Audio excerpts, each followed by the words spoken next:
ازيكم حبايبي؟ عاملين ايه؟ يا رب تكونوا بخير. يلا بينا بقى بكيلو دقيق نعمل شوية قراقيش حلوين خالص، اما يرمي كمية كيلو دقيق. يا ريت لو عجبتكم الطريقة ما تنسونيش في اللايك والشير. قناتي مش هتكبر غير بيكم، يا ريت تدعموني علشان قناتي تكمل. يلا بينا نبدأ الطريقة. معايا هنا معلقتين نشا، معايا 3 معالق سكر بودر، معايا هنا معلقتين سمسم، رشة ملح. هنا بقى شمر وينسون ومحلب، من كل حاجة معلقة صغيرة. هنا معايا معلقة كوباية سمنة ونص كوباية زيت، كيلو دقيق. يلا بينا بقى نحط المواد الجافة على بعضها، كله على بعضه على بعضه. أسهل حاجة في المعجنات هي القراقيش أو المنين. حطينا كل حاجة على بعضها اهو. رشة الملح، معلقة الخميرة، معلقة كبيرة هرمية خميرة أو معلقة ونص عشان الجو برد والحاجة تخمر بسرعة. نحط بقى الزيت والسمنة ونبس العجينة كويس. أنا كده هحط كوباية السمنة، بعد كده هحط الزيت وأبس العجينة كويس. دي أهم مرحلة، بس العجين. هنا بقى بعد ما بسيت شوفوا ازاي تمسك في بعضها، ولكن مرملة. هنا أول كوباية مية حطيتها مرة واحدة واعجن كويس. لسه العجينة محتاجة كتير، فكده انا هحتاج ان انا ايه، احط الكوباية التانية برضو اعجن. حطيت نص الكوباية بس، وحبيت برضو ان انا اتأكد، لان الدقيق يختلف، دقيق عن دقيق يختلف خالص. فعشان ايه ما نجازفش بالمقادير، نحط حاجة حاجة بسيطة كده. انا ايه، حطيت الكوباية التانية كلها، وما اظنش هحتاج تاني، لان زي ما انتم شايفين هي بس عايزة عجن. هنا بصي، بصي مش بتفرول ولا بتفتول ولا بتشقق. خلاص كده احطها تختمر على جنب، هي نص ساعة اهي. بعد ما اختمرت نبدأ بقى ان احنا ايه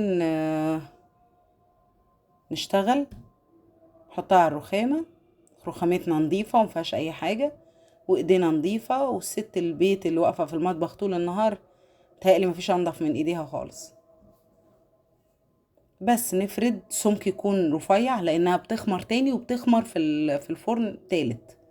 يعني بتركنيها شوية تاخد خمر، وبعد كده ما تخش الفرن بتعلى خالص. فلو انت عاملاها تخينة فهتبقى كبيرة قوي، فلا رفعيها خليها نص سنتي، ونحطها على درجة حرارة 200، وعينك على البوتاجاز.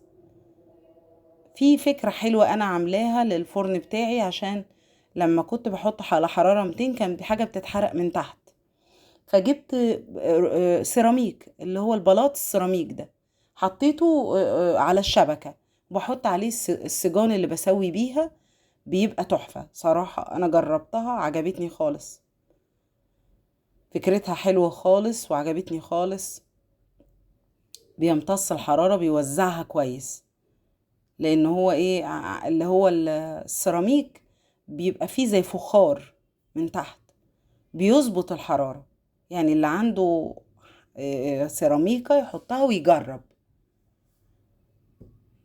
كده بقى انا اقطع التقطيعه اللي تعجبك بقى، عايزه تقطعيها اطول من كده ماشي، اقصر من كده ماشي، مظبوطه ماشي، واخده كيرف ماشي، براحتك.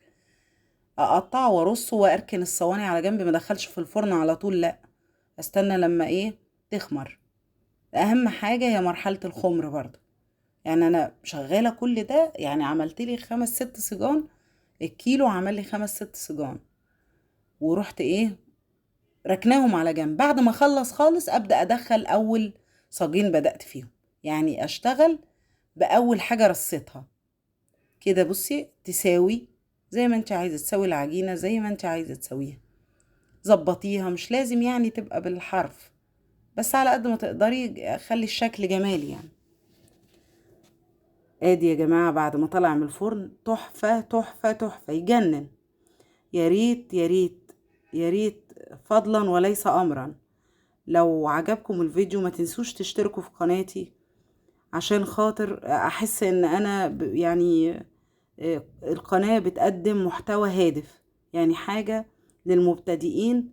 ويا ريت تدعموني وتشتركوا في قناتي عشان يوصلكم كل جديد.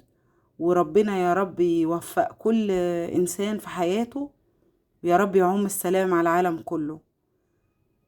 لايك يعني. بنتي بتقول لكم لايك. سلام يا جماعة، شكرا.